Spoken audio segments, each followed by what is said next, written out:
Tak dneska je tu s nami Faťo a jeho známy peťkový Golf menom Hulk. Takže Faťo, popíš nám v skratke tvoje auto, čo je to za typ, značka, motor a podobne. Tak je to Volkswagen Golf peťkový.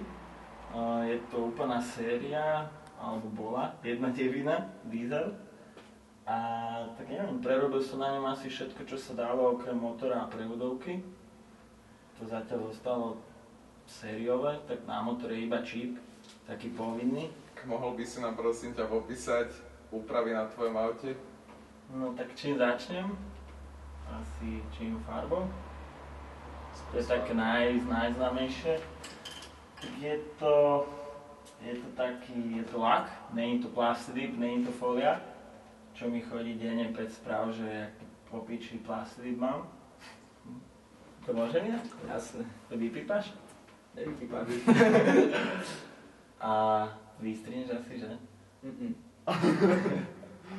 A tak je to lak, je to celý lak, celolak, keby ste nevedeli. A neviem, čo mám povedať, keď nemôžem povedať Linux.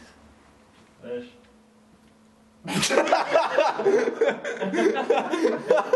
A potom ostatné čo? No všetko je prerobené, čo sa týka body.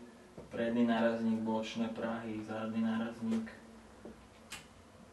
podvozok, prúžiny, všetko proste. No prúžinu vlastne nemám ináč. No, to k tomu sa dostaneme. A tak čo? Kolesa 3SDM 18, čierne, predné brzdy Z32, dal som ich do ružovej, aby ich bolo vidno. A zádok, svetla, originál Z32. Zádok som nechcel kopírovať moc ani GTIčko, ani R32, tak som našiel na eBay nejaký, čo vyzerá ako originál, ale má iný difúzor vzadu, kam som dal na zákazku spraviť výfuky od AMI. Dali sme tam dvojitý duplex do čierna, aby to tak nebilo do očí, aby som bol nebol ako otočár. A tak, neviem. No čiže ty už si to tu tak načrtol, čiže čo je najzaujímavejšie na tvojom podvozku? Tak najzaujímavejšie je to asi, že to je vzduchový podvozok. Môžem sa nafúknuť, vyfúknuť ako chcem. A dopracoval som sa k nemu tak, že som mal asi 3/4 roka štelovák. Mal som ho stočený úplne na zemi, čo sa dalo vybraté štelovacie misky. No. A v podstate šúkal som všetko, čo bolo na zemi, vjazdy do garáže, výjazdy. Tak, čo sa smeješ? No to poznám. No, to asi každý si tým musí prejsť a som si povedal, že neviem takto žiť. Takže musím sa trošku buchnúť po vrecku a dať tam nejaký ride. Tak našťastie kamaráti z nášho klubu mali na predaj akurát tento, čo mám, a sme to nahodili a je to celkom dobrá vec. Ten podvozok je domáca výroba alebo nejaký profi? Je to kúpený set, taký poloprofi, ale je to komplet set, čiže tu som bol rád, že všetko do seba zapadá, nič není také dorábané na kolene. V podstate sme to prehodili z jednoho auta do druhého, tam to paslo, tam to fungovalo, tak sme nevideli problém. Dobre, toto bolo celkom fajn. Ten klub si myslel akože BMW klub. Ako si sa dostal k autám, čo ťa priviedlo k tuningu a po prípade, čo bolo úplne prvé tvoje tuningové auto? Tak začneme tak, že moje prvé tuningové auto bolo Opel Tigra. To asi vystrihneme toto. A neviem, naučil som sa na ňom šoferovať a ani som ho nejak neoškrel ani nič, čo bolo zaujímavé na Opel Tigra, ty kokos. Nechápem, kto si to môže kúpiť. Ale tak kúpil som ho za v podstate lacný peniaz, takže to bolo, potom som zistil, že šprinterské auto do kopca malo úplne rozbité všetko, čo sa tam dalo. Tak som na ňom prerobil asi raz toľko, čo som kúpil, a potom som ho predal za 500 €. Za to si kúpil Golfa potom? Ne, za to som kúpil fejkové disky na Golfa. Čo vlastne bola moja prvá investícia, ešte bez žiadnych skúseností, vieš, som našiel na bazoši, že brutálne 18-ky. Ale ako boli to fejky, ale boli to dobré, zase vôbec nepukali, nepraskali nič, dal som ich zrepasovať. No a to bola vlastne prvá modifikácia na Golfe. a z nej som sa tešil asi tak rok a potom som už si povedal, že že treba niečo viac. Najhoršia úprava, ktorú si kedy videl, buď na svojom aute, alebo na hociakom inom aute, a najhoršie podmienky, čo si kedy vytrpel kvôli svojmu alebo nejakému autu, čo si robil, môžeš povedať miesto, dôvod, aj tie podmienky vlastne tam povedz. Tak najhoršia úprava na mojom aute začnem. To boli podľa mňa tiež začiatky, moje tunerské, inšpirované Need for Speed. A čo to bolo? To boli ledkové svetlá dozadu, dopredu.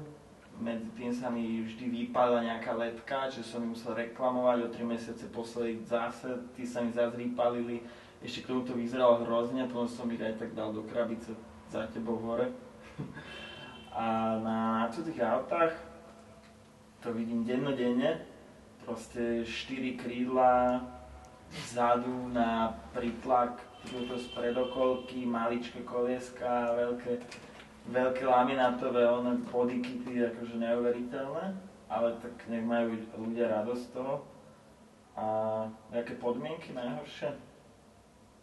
Sa ani teraz tak najrýchlo nepamätám, ale asi keď mi na mojom prvom aute došiel benzín, v najväčšej križovatke pred zastávkou plnou ľudí a to bola Opel Tigra, takže som musel vystúpiť jak král v strede križovatky, všetci za mňa pozerali, musel sa otlačiť na pumpu.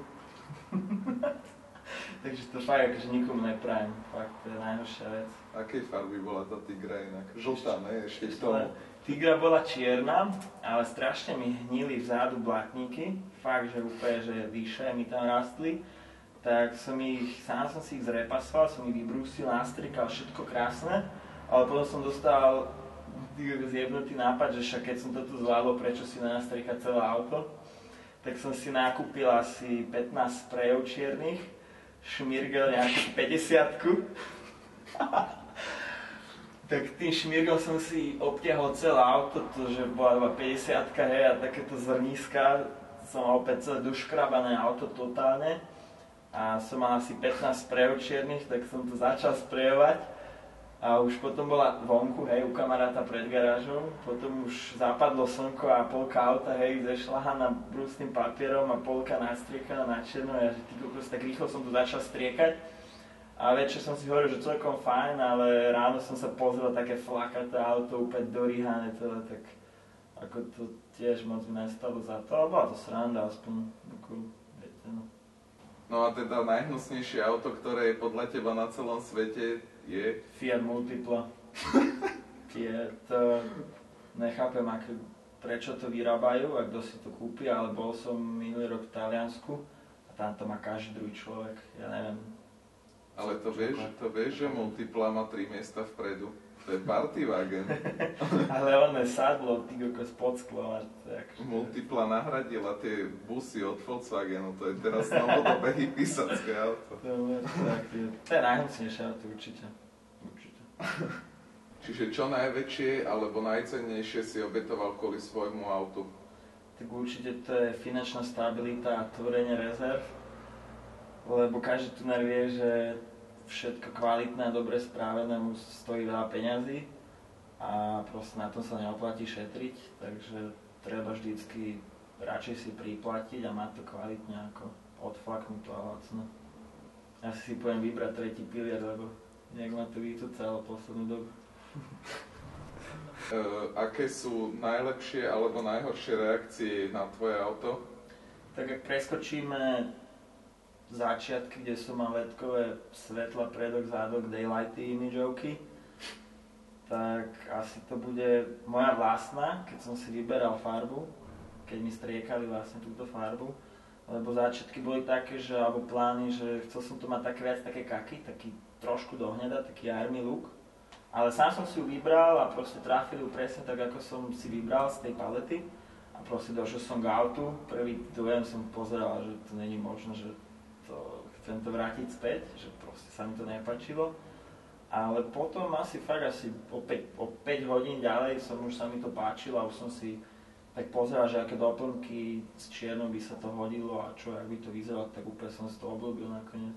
A nejaké reakcie nejakých iných ľudí, že ukazujú ti alebo niečo podobné? Vieš čo, to isté čo ja, že väčšinou kamaráti prvý dojem, keď pozerali na to, že čo som za kolotočára a kráviny, ale potom tiež aj oni zhrnuli, že je to úplne top, že proste neokúkané.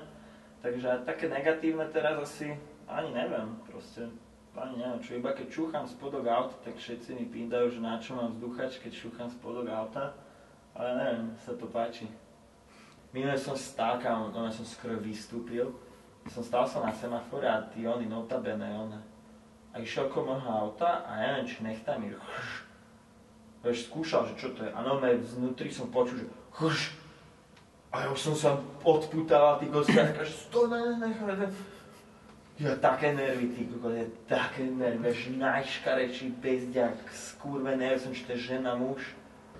Minule sme sa pýtali, čo je Ríšova najobľúbenejšia cesta, tak teba sa vzhľadom na tvoj podvozok opýtame, čo je tvoja najmenej obľúbená cesta, tak mohol by si nám povedať, prosím? No, všetky slovenské cesty, ako vieme, sú úplne super, ale najhoršia je podľa mňa určite Tomášikova v Bratislave, Bajkalská, Račianska, ty kokos, mohol by som menovať asi milión, ale najradšej chodím po obchvate, teraz už tam konečne menia tie diletácie, či čo to je, ale fakt je to asi najmenšie zlo u nás. A dúfam, že keď opravia to šávko, tak to tiež bude stať za to, nebudem tam skáckať jak na koni. Najhoršia situácia s týmto autom, čo sa mi stalo, bolo hneď druhý deň, čo mi vlastne nainštalovali Airride. Proste bol som ukázať chalanom v Eurovej na -3, že čo to dokáže. Úplne som sa nafúkol hore a zrazu iba rána a zadok auta mi úplne sa vyfúčal na doraz, asi neviem, výfuk 3 cm od zeme, kolesa úplne utopené.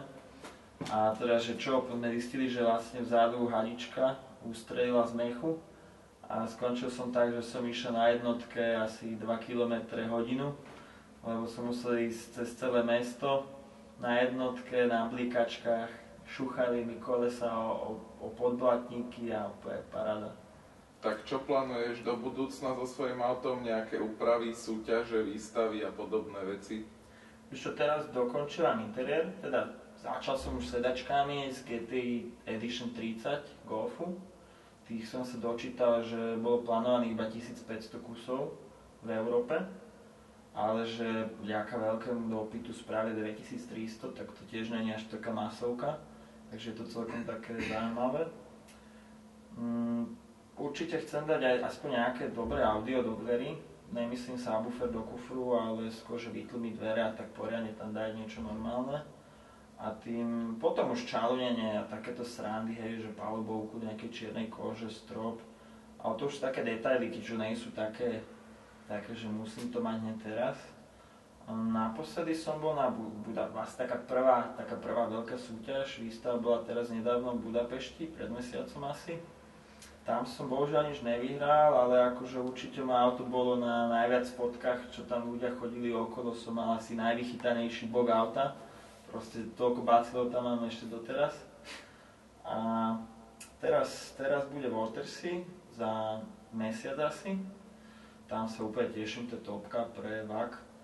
A potom som dostal pozvánku na raceism.pl, čo je akože top tunerský zraz v Polsku, asi aj v Európe si myslím. Tam som poslal žiadosť a mi odpísali, že vlastne ma vítajú, že sa vidíme, tak to som úplne rád, lebo tam fakt že plnka brutálna. Ale akože nemám veľké oči, tam sú úplne takí maníci, že ako sa asi strátim, ale vďaka farbe podľa mňa budem taký výrazný, takže ako úplne som zvedavý.